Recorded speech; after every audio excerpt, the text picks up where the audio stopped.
അന്തോണീസിന്റെ നൊവേന. ആ നൊവേന എനിക്ക് ഇഷ്ടപ്പെടാൻ ഒരു പ്രത്യേക കാരണം കൂടിയുണ്ട്. ആ നൊവേനയില് പാടുന്നൊരു സുന്ദരമായൊരു ഗാനമുണ്ട്. എന്താണെന്നറിയാമോ? അത്ഭുത പ്രവർത്തനത്താൽ പഠിക്കോ സുപ്രസീതന വിശുദ്ധനെ പാതുവായിലെ അന്തോനിയെ പാരിതിൽ കൃപ ചൊരിയണേ.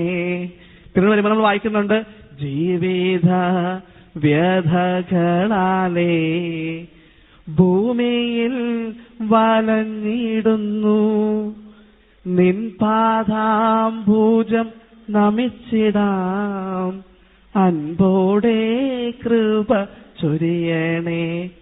ഈ 4 വരി പാടിയാൽ മതി. ഈ 4 വരി പാടുമ്പോ നമ്മൾ പാട്ടായിട്ട് അത് സുന്ദരമായിട്ട് പാടി അവസാനിപ്പിക്കും. പക്ഷേ അച്ഛനെന്ന് പറയാൻ ഉദ്ദേശിക്കുന്ന ഈ 4 വരിയില് സുന്ദരമായൊരു പ്രാർത്ഥനയുണ്ട്. ശ്രദ്ധിച്ചായിരുന്നു ആ പ്രാർത്ഥന?